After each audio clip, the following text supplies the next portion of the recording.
So managers, money, and models, how it all fits together. This is real critical because the science is super important, but if you don't get managers to buy in with you, you're not going to get the money to get these models. It just doesn't happen. So how do you get there? Well, here's a big surprise for everybody.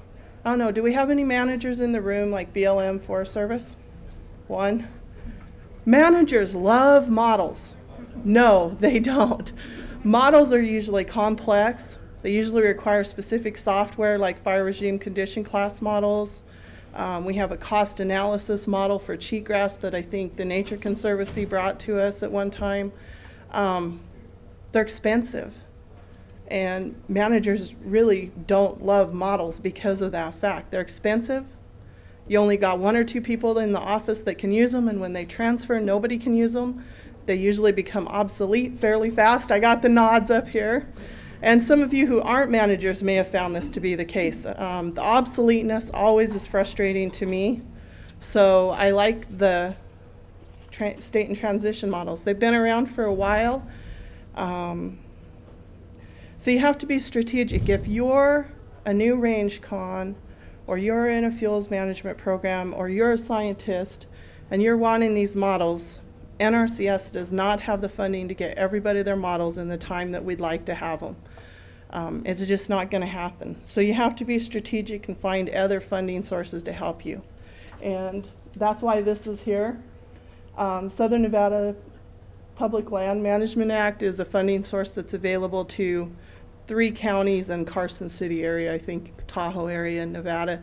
But it's a great funding source for us. Basically, they do land sales, and then we can put it back on the ground either through fuels treatments like Cody was explaining, or through conservation initiatives like the state and transition models.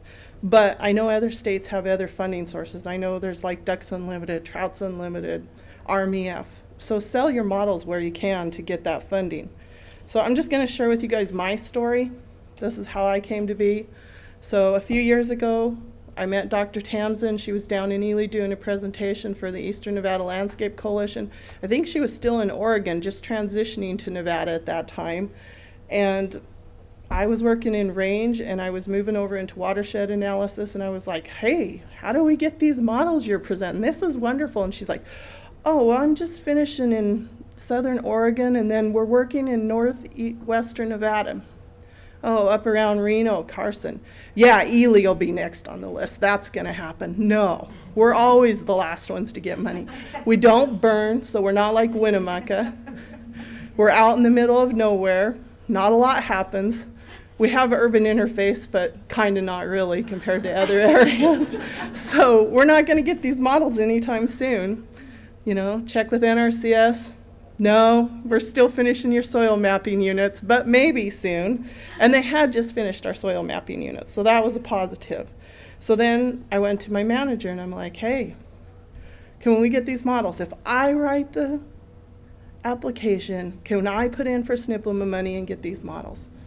Yeah, I'll support you. Okay, great. So you write an application. Now, when you write your applications and you're asking for funding, don't write your application so Dr. Tamsen can understand them. Write them so I can understand them. I'm a natural resource specialist, jack of all trades, master of none, which means that I'm the person who's going to decide if that moves up the money trail to get funding. If you're writing to Rocky Mountain Elk Foundation, write it so that the local guy who sponsors your local RMEF banquet can understand that application. But you also have to include the science in there. And the models are great because they're easy to understand. I mean, you guys have seen them all day today. It's easy to draw a block from here to there and go there. I can understand not disturbing soils and adding seed. Yeah, I get that. So go for it. Go for getting the money. That's really the critical part. Then you start putting together the team that you need to do it. And you're going to be looking to your local land grant colleges. You're going to be seeking out people who've been writing them all over for other states. Dr. Tamsen was the first person I got a hold of when I needed to put in the application. Second person I got a hold of was Patty. How much are these models going to cost so I can go beg for money? But it's worthwhile, so start putting your team together. Then look around at your own office and say, hey, Who's been here 10 years? I mean, he looks young, but who's been here 10 years and knows about the land around us? And then you fight for it. And when the managers say, well, it placed third on the grant application list, walk down to your district manager's office and say, hey, we need these. So why do we need these? Why do managers care that we need these? You got to sell it. And the biggest thing you're going to sell is it's a risk management tool. Have no doubt that we will spend millions of dollars on the land trying to do something.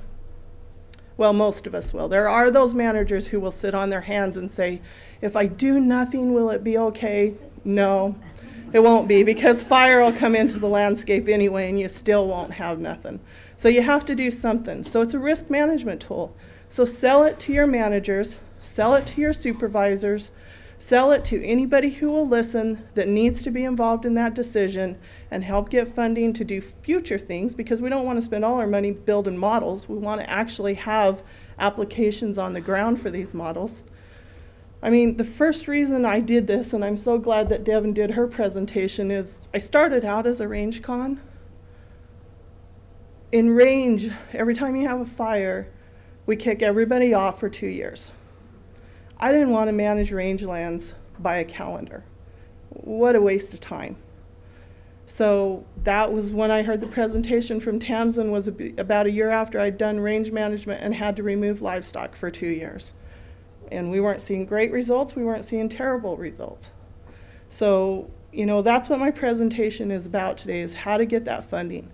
And really, once you start asking for the money and you get the money, the other pots of money will come.